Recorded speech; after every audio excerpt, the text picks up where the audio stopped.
ಮನ್ರೇಗಾ ಯೋಜನೆ ಅಡಿಯಲ್ಲಿ ಸಾವಿರಾರು ಜನ ಲಕ್ಷಾಂತರ ನೀವು ಯಾವುದೇ ಒಂದು ಗ್ರಾಮಕ್ಕೆ ಹೋಗಿ ಮನ್ರೇಗಾದಲ್ಲಿ ಕೆಲಸ ಮಾಡ್ತಾ ಇದ್ದಿದ್ದಂಥದ್ದು 2.3 ಲಕ್ಷ ಕೋಟಿಯಷ್ಟು ನಾವು ತೆರಿಗೆಯನ್ನ ಕೇಂದ್ರ ಸರ್ಕಾರಕ್ಕೆ ಕೊಡ್ತಾ ಇದ್ದೀವಿ. ಕೋರ್ಟ್ ಹೋಗಿ ತಗೊಂಡು ಬಂದಿದ್ದಂಥದ್ದು ಅದೇ ಯಾಕೆ ಅಂದ್ರೆ ಬಿಜೆಪಿ ಇಲ್ಲಿ ಕರ್ನಾಟಕದ ಬಿಜೆಪಿಯಲ್ಲಿ ಯಾವ ಸಂಸದನೂ ಹೋಗಿ ಮೇಲ್ಮನೆಯಲ್ಲಿ ಕೂತು ಮಾತಾಡಲ್ಲ. ಸುಮ್ಮನೆ 60-40 ಅನುಪಾತದಲ್ಲಿ ಹಣ ಬಿಡುಗಡೆ ಮಾಡೋದ್ರಿಂದ ಇದಕ್ಕೂ ಸರಿಯಾದ ರೀತಿಯಲ್ಲಿ ಉತ್ತೇಜನ ಕೊಡ್ತಾರೆ ಅಂತ ಗೊತ್ತಿಲ್ಲ. ಅವರು ಮಾತಾಡಿದ್ರೆ ನಾನು ನಾಡು ಇವತ್ತು ನಾವು ಏನೋ ಫ್ರೀಡಂ ಪಾರ್ಕ್ ಅಲ್ಲಿ ರಾಜಭವನ ಚಲೋ ಅಂತ ಹೇಳಿ ಒಂದು ವಿಶೇಷವಾದಂತಹ ಒಂದು ಪ್ರತಿಭಟನೆಯನ್ನ ಕಾಂಗ್ರೆಸ್ ಪಕ್ಷದಿಂದ ನಾವು ಹಮ್ಮಿಕೊಂಡಿದ್ದೀವಿ. ಕಾರಣ ಇಷ್ಟೇ, ನಿರಂತರವಾಗಿ ಬಿಜೆಪಿ ಸರ್ಕಾರದವರು ಮಹಾತ್ಮ ಗಾಂಧೀಜಿಯನ್ನ ವಿರೋಧಿಸಿಕೊಂಡೇ ಬಂದಿದ್ದಾರೆ.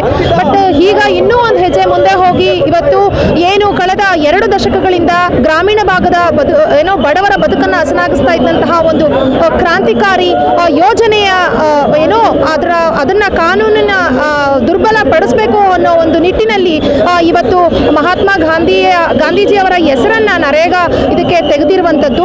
ಸೊ ಇದನ್ನ ವಿರೋಧಿಸಿ ನಾವೆಲ್ಲರೂ ಬಂದು ಇಲ್ಲಿ ಪ್ರತಿಭಟನೆ ಮಾಡ್ತಾ ಇದ್ದೀವಿ.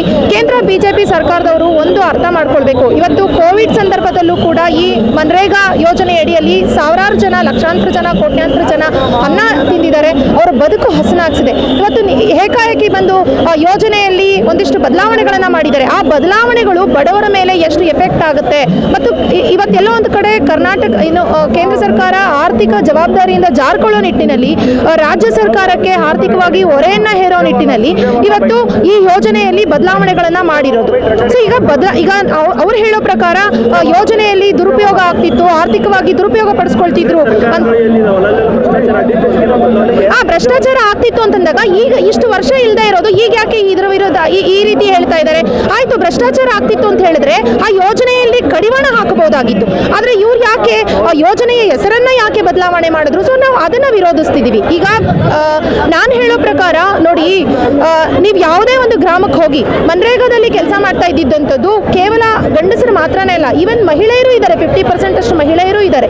ಮತ್ತೆ ಇವರು ಇವಾಗ ಏನ್ ಮಾಡ್ತಾ ಇದ್ದಾರೆ, ಆರ್ಥಿಕವಾಗಿ 60-40 ಅನುಪಾತದಲ್ಲಿ ಹಣ ಬಿಡುಗಡೆ ಮಾಡ್ತೀನಿ ಅಂತ ಹೇಳ್ತಾ ಇದ್ದಾರೆ. ಕರ್ನಾಟಕದಿಂದ ಕಳೆದ ವರ್ಷಗಳಲ್ಲಿ ನಾವು ನಾನಾ ರೂಪದಲ್ಲಿ 4.3 ಲಕ್ಷ ಕೋಟಿಯಷ್ಟು ನಾವು ತೆರಿಗೆಯನ್ನ ಕೇಂದ್ರ ಸರ್ಕಾರಕ್ಕೆ ಕೊಡ್ತಾ ಇದ್ದೀವಿ. ಬಟ್ ಅದೇ ವಾಪಸ್ ಕರ್ನಾಟಕಕ್ಕೆ ಅಂತ ಬಂದಾಗ ಕರ್ನಾಟಕಕ್ಕೆ ಅವ್ರು ಕೊಡ್ತಾ ಇರೋದು ಕೇವಲ 50,000 ಕೋಟಿ ಮಾತ್ರ ಕೊಡ್ತಾ ಇದ್ದಾರೆ. ಬಟ್ ಅದೇ ಕಡಿಮೆ GDP ಇರ್ತಕ್ಕಂಥ ಉತ್ತರ ಪ್ರದೇಶಕ್ಕೆ ಇವ್ರು ತಗೊಂಡು ಹೋಗ್ಬಿಟ್ಟು 2,18,000 ಕೋಟಿಯನ್ನ ಕೊಡ್ತಾ ಇದ್ದಾರೆ. ಇದು ಯಾವ ರೀತಿ? ಕರ್ನಾಟಕಕ್ಕೆ ಎಲ್ಲೋ ಒಂದು ಕಡೆ ಕೇಂದ್ರ ಬಿಜೆಪಿ ಸರ್ಕಾರ ಮಲತಾಯಿ ಧೋರಣೆ ಮಾಡ್ತಿದೆ ಅನ್ನೋದು ನನ್ನ ಅಭಿಪ್ರಾಯ. ಅಂಥದ್ರಲ್ಲಿ ಇವತ್ತು ಈ ಯೋಜನೆಗೆ 40% ರಾಜ್ಯ ಸರ್ಕಾರವೇ ಹೊರೆ ಹೊರಬೇಕು ಅಂತ ಹೇಳಿದಾಗ ಆರ್ಥಿಕವಾಗಿ ನಷ್ಟ ಆಗ್ತದೆ. ಈಗ ಆಲ್ರೆಡಿ ಟ್ಯಾಕ್ಸ್ ಕೂಡ ನಮಗೆ ಕೊಡ್ತಾ ಇಲ್ಲ, ಸರಿಯಾಗಿ ಹಂಚಿಕೆ ಮಾಡ್ತಾ ಇಲ್ಲ. ಅದೇ ನಿಟ್ಟಿನಲ್ಲಿ ಇವತ್ತು ಅನುದಾನವನ್ನು ಕಡಿಮೆ ಮಾಡಿದ್ದಾರೆ ಅಂತ ಹೇಳಿದಾಗ ನೀವೇ ನೋಡ್ಬೋದು, ಬರ ಪರಿಹಾರ ಮತ್ತೊಂದು ಎಲ್ಲಾನು ನಾವು ಕೋರ್ಟ್ಗೆ ಹೋಗಿ ತಗೊಂಡು ಬಂದಿದ್ದಂಥದ್ದು. ಅದೇ ಯಾಕೆ ಅಂದ್ರೆ ಬಿಜೆಪಿ ಇಲ್ಲಿ ಕರ್ನಾಟಕದ ಬಿಜೆಪಿಯಲ್ಲಿ ಯಾವ ಸಂಸದನೂ ಹೋಗಿ ಮೇಲ್ಮನೆಯಲ್ಲಿ ಕೂತು ಮಾತಾಡಲ್ಲ. ಸುಮ್ಮನೆ ನಾಡು ನೋಡಿ ಅಂತೆಲ್ಲ ಕುಮಾರಸ್ವಾಮಿ ಅವರು ಮಾತಾಡ್ತಾರೆ. ವಿರೋಧ ಪಕ್ಷದ ನಾಯಕರಾಗಿರ್ತಕ್ಕಂಥ ಆರ್ ಅಶೋಕ್ ಅವರು ಸುಮ್ಮನೆ ಎಲ್ಲ ಅಭಿವೃದ್ಧಿ ಅಂತ ಬಂದಾಗ ಕರ್ನಾಟಕದಲ್ಲಿ ಕಾಂಗ್ರೆಸ್ ಸರ್ಕಾರ ಅಭಿವೃದ್ಧಿ ಮಾಡಕ್ ಹೋದಾಗ ಅದ್ರ ವಿರುದ್ಧ ಹೋಗಿ ಪ್ರೊಟೆಸ್ಟ್ ಮಾಡ್ತಾರೆ. ಅದೇ ಇವತ್ತು ಈ ತರದನ್ನೆಲ್ಲ ತೆರಿಗೆಯಲ್ಲಿ ನಮ್ಮ ಕರ್ನಾಟಕಕ್ಕೆ ಮೋಸ ಆಗ್ತಿದೆ, ಅನುದಾನಗಳಲ್ಲಿ ಮೋಸ ಆಗ್ತಿದೆ, ಅದನ್ನು ಹೋಗಿ ಡೆಲ್ಲಿಯಲ್ಲಿ ಕೂತ್ಕೊಂಡು ಯಾರೊಬ್ರು ಮಾತಾಡಲ್ಲ, ಯಾವೊಬ್ಬ ಬಿಜೆಪಿ ನಾಯಕರು ಮಾತಾಡಲ್ಲ. ಸೊ ಇದೆಲ್ಲ ಒಂದು ಕಡೆ ನಮಗನ್ಸುತ್ತೆ ನಿರಂತರವಾಗಿ ಬಿಜೆಪಿಗರು ಕರ್ನಾಟಕದ ಮೇಲೆ, ಅದರಲ್ಲೂ ಕೇಂದ್ರ ಬಿಜೆಪಿ ಸರ್ಕಾರ ಕರ್ನಾಟಕಕ್ಕೆ ನಿರಂತರವಾಗಿ ಮಲತಾಯಿ ಧೋರಣೆ ಮಾಡ್ಕೊಂಡು ಬಂದಿದೆ.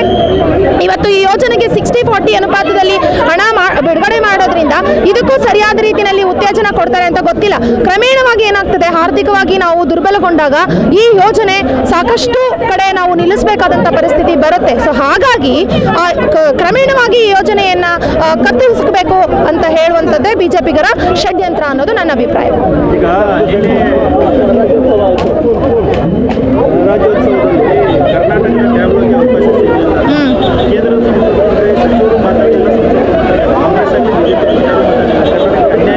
ಹೌದು, ಕರ್ನಾಟಕಕ್ಕೆ ನಾಟ್ ಓನ್ಲಿ ಇನ್ ದಟ್, ಅದನ್ನೇ ಹೇಳೋದು ನಾನು. ಕುಮಾರಸ್ವಾಮಿ ಅವರು ಮಾತಾಡಿದ್ರೆ ನಾನು ನಾಡು ನುಡಿ ಇದ್ರ ಬಗ್ಗೆ ಮಾತಾಡ್ತೀನಿ ಅಂತ ಹೇಳ್ತಾರೆ. ಇವತ್ತು ಟ್ಯಾಬ್ಲೋ, ಕರ್ನಾಟಕದ ಟ್ಯಾಬ್ಲೋಗೆ ಅವಕಾಶ ಕೊಟ್ಟಿಲ್ಲ ಅಂತಂದಾಗ ಯಾಕೆ ಹೋಗಿ ಪ್ರಶ್ನೆ ಮಾಡೋದಿಲ್ಲ? ಪರ್ಮಿಷನ್ ತಗೊಳ್ಬೇಕಾಗಿತ್ತಲ್ವಾ? ಯಾಕೆ? ಅವ್ರಿಗೆ ಗೌರವ ಇಲ್ಲ ರೀ, ಈ ನಾಡು ನುಡಿ ಮೇಲೆ ಅವ್ರಿಗೆ ಗೌರವ ಇಲ್ಲ. ಸೊ ಹಾಗಾಗಿ ಇಟ್ಸ್ ಎಂಟೈರ್ ಬಿಜೆಪಿ ಫೇಲ್ಯೂರ್ ಆಗಿದೆ. ರಾಜ್ಯ ಸರ್ಕಾರಕ್ಕೆ ನಿರಂತರವಾಗಿ ಕೇಂದ್ರ ಸರ್ಕಾರದವರು ಮಲತಾಯಿ ಧೋರಣೆ ಮಾಡ್ತಾ ಇರೋದು ಸತ್ಯ. ಇದರ ವಿರುದ್ಧ ನಾವು ಸಾಕಷ್ಟು ಬಾರಿ ಡೆಲ್ಲಿಗೆ ಹೋಗಿ ಪ್ರೊಟೆಸ್ಟ್ ಮಾಡಿದೀವಿ, ಕೋರ್ಟ್ಗೆ ಹೋಗಿ ನಾವು ಅನುದಾನ ತೀರ್ಮಾನಗಳನ್ನು ತಗೊಂಡು ಬರಬೇಕಾದಂಥ ಒಂದು ಪರಿಸ್ಥಿತಿ ಕೂಡ ಆಗಿದೆ. ಹಾಗಾಗಿ ಎಲ್ಲೋ ಒಂದು ಕಡೆ ಇವತ್ತು ರಾಜ್ಯಪಾಲರು ಕೂಡ ಅಷ್ಟೇನೆ ಯಾವುದೋ ಒಂದು ಪಕ್ಷಕ್ಕೋ ಒಂದು ವ್ಯಕ್ತಿಗೋ ಒಂದು ಪಂಗಡಕ್ಕೋ ಸೀಮಿತವಾಗಿ ಕೆಲಸ ಮಾಡಬಾರ್ದು. ಒಬ್ಬ ರಾಜ್ಯಪಾಲರು ಅಂದರೆ ಇಡೀ ಕರ್ನಾಟಕಕ್ಕೆ ರಾಜ್ಯಪಾಲರು. ಹಾಗಾಗಿ ಆ ನಿಟ್ಟಿನಲ್ಲಿ ಇವತ್ತು ಸರ್ಕಾರದ ಭಾಷಣವನ್ನು ತಿರಸ್ಕರಿಸಿದ್ದಾಗಿರ್ಬೋದು, ಒಂದಿಷ್ಟು ನಡೆಗಳಲ್ಲಿ ರಾಜ್ಯಪಾಲರು ಎಲ್ಲೋ ಒಂದು ಕಡೆ ಮಲತಾಯಿ ಧೋರಣೆಯನ್ನು ಅವರು ಕೂಡ ಮಾಡಿದ್ರು ಅನ್ನೋದು ನನ್ನ ವಾದ. ಖಂಡಿತವಾಗ್ಲೂ ನಡ್ಕೊಂಡಿದ್ದಾರೆ. ಅದಕ್ಕಾಗಿ ನಾವು ಇವತ್ತು ಹೋಗಿ ರಾಜ್ಯಪಾಲಕ್ಕೆ ಮುತ್ತಿಗೆ ಹಾಕುವಂಥ ಕೆಲಸವನ್ನು ನಾವು ಮಾಡ್ತೀವಿ ಕಾಂಗ್ರೆಸ್ ಪಕ್ಷದಿಂದ. ಹೆಚ್ಚಿನ ವಿಡಿಯೋಗಳಿಗೆ ಪ್ರತಿಧ್ವನಿ ಯೂಟ್ಯೂಬ್ ಚಾನೆಲ್ ಸಬ್ಸ್ಕ್ರೈಬ್ ಮಾಡಿ, ಬೆಲ್ ಐಕಾನ್ ಕ್ಲಿಕ್ ಮಾಡಿ.